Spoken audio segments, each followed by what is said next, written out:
ఈ సీరియస్నెస్ గతంలోనే ఉండుంటే పాక్ ఇంతవరకు వచ్చేది కాదనేటువంటిది ప్రజల్లో డిస్కషన్ జరుగుతోంది.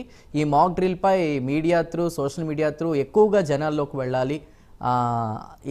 మీరు ఇందాక చెప్పిన మాటలను కూడా దృష్టిలో ఉంచుకుని మాట్లాడుతున్నా, వెళ్ళాలనేటువంటి ఎక్కువగా ప్రజల నుంచి వినిపిస్తుంది. ఏం మాట్లాడతారు దిలీప్ గారు అనే మాటలపై, అదేవిధంగా దీనిపై? ఓకే, దిలీప్ గారు చాలా చక్కగా చెప్పారు. అదేం కరెక్ట్, పూర్తిగా కరెక్ట్. కానీ ఒక విషయం చెప్తున్నా, మీరు సీరియస్ గా తీసుకుంటే బాగున్నది అన్నారు కదా.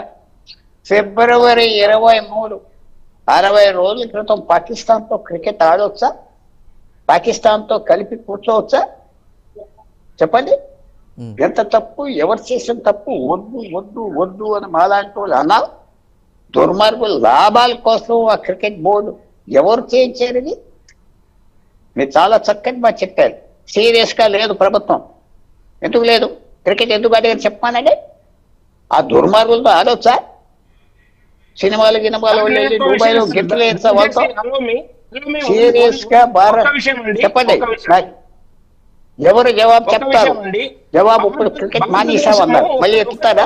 ఆ డబ్బులు ఆ వేల కోట్ల కోసం చేసిన డ్రామా ఇది. అది సీరియస్నెస్ అంత పర్వాలేదు. పాకిస్తాన్ ఏంటి, ఇలా 20 మందిని పంపిస్తాం, 30 మందిని కొన్ని రోజుల్లో మర్చిపోతారు, మళ్ళీ ఒక సంవత్సరం పోయాక కాలుద్దాం, జ్ఞాపకం చేద్దాం. సీరియస్నెస్ ఎక్కడ ఉన్నది ప్రభుత్వానికి? మరి అదే విధంగా కొంతమంది రాజకీయ నాయకులు, పుల్లారావు గారు, కొంతమంది ఇదే భారతదేశంలో ఉంటూ, తెలుగు రాష్ట్రాల్లో ఉంటూ రాజకీయాల్లో ఉంటూ కూడా పాకిస్తాన్పై అమితమైన ప్రేమ చూపిస్తున్నారు. వారి గురించి మీరేం మాట్లాడతారు? ఎవరి ఇష్టం మీద ఎవరి ప్రేమ చూపెట్టుకో. మన దేశంలో ఒక కొత్త చట్టం, 2 చట్టాలు కావాలి. కన్సార్టింగ్ విత్ ద ఎనిమీ అది అమెరికాలో కొన్ని దేశాల్లో చట్టాలు ఉన్నాయి. విరోధులతో ఎవరు తిరుగుతున్నారో, ఎవరు తైతక్కలాడుతున్నారో, ఎందుకు లేదా చట్టం పెట్టాలి. మనకి సస్పెన్షన్ పెట్టాలి. రెండోది దిలీప్ గారు చెప్పండి. నేనేమంటున్నా పుల్లారావు గారు చెప్తున్నా, ఎందుకు ఆ దేశ ప్రభుత్వం సీరియస్ లేదు అని ఏదైతే చెప్తా ఉన్నారు, నేను దాని విషయంలో ఒక విషయం చెప్తాను. పెద్దలు గ్రహించాలి, అందరు చూస్తున్నారు కాబట్టి వారు చెప్పాల్సిన అవసరం ఉంది. ఇప్పుడు మనం డిక్లేర్ చేసినామండి. వాళ్ళ సరిహద్దుల నుంచి ఇక్కడ భారతదేశంలో అక్రమంగా చొరబడి ఉన్న ముస్లిం అక్రమ చొరబాటుదారులందరినీ కూడా పంపించాలని మనము భారత ప్రభుత్వం ఒక నిర్ణయం తీసుకున్నది. ఆ నిర్ణయం పైన కూడా విపక్షాలు ఎన్ని విపరీతాలు తీస్తున్నాయి. మానవతా దృక్పథం లేదా హాస్పిటల్లో ఎందుకు అదే చెప్తా ఉన్నా.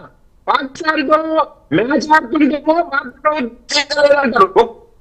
దిలీప్ గారు, మీ వాయిస్ బ్రేక్ అవుతుందండి, ప్లీజ్. సిగ్నల్ వాయిస్ బ్రేక్ అవుతుంది. నేను చెప్పాల్సింది చెప్తా, వారు చెప్పింది చక్కగా చెప్పారు. సిగ్నల్ ఉన్న ప్లేస్ లో కొంచెం కార్ ఆప్. 1000 మందా, 5000 మందా, 10,000 మందా అక్కడి నుంచి అమ్మాయిలు వచ్చి ఇక్కడ పెళ్లి చేసుకుంటే నిద్రపోతుంది ఆ ప్రభుత్వం.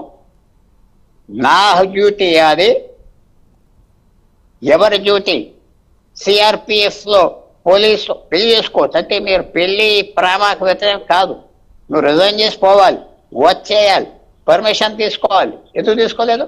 తర్వాత ఇంత దూరం ఎందుకు? మోహన్ గారు కూడా ఉన్నారు. ఆధార్ కార్డ్ అనేది చాలా మందికి ఉన్నారు పాకిస్తాన్ సిటిజన్స్ కి భారతదేశంలో. వాడే అన్నాడు, అయ్యా నేను ఇక్కడ 15 సంవత్సరాలు బట్టి ఉన్నా, చక్కగా చదువుకున్నా, భారతదేశం మంచిది, నేను పాకిస్తానే, కానీ నాకు ఆధార్ కార్డు ఉన్నది, ఓటింగ్ కూడా మన వేసానన్నాడు ముందు పంజాబ్ లో. ఇంత సిబ్బంది పెట్టుకుని ఆధార్ కార్డు మళ్ళీ ఇష్యూ చేస్తాం ఒక కొత్త కండిషన్ తో పెడితే ఎలా ఉంటుంది? మీరే ఉన్నారు చంద్రు గారు, మీకు ఆధార్ కార్డు ఉన్నది, నాకు ఉన్నది. అది పెట్టుకుని మీకు డ్రైవింగ్ లైసెన్స్ ఇస్తున్నారు. డ్రైవింగ్ లైసెన్స్ వచ్చాక మీకు బ్యాంక్ అకౌంట్ ఓపెన్ చేసుకోవచ్చు. బ్యాంక్ అకౌంట్ ముందు వచ్చాక ఓటింగ్, సిటిజన్షిప్, రేషన్ కార్డు ఇచ్చేస్తున్నారు, అయిపోయింది.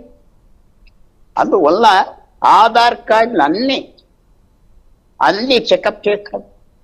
ఒకసారి కొత్తగా పెట్టి స్టార్ట్ చేయాలి కదా ఎక్సర్సైజ్. నిద్రపోయి క్రికెట్ ఆడతావా?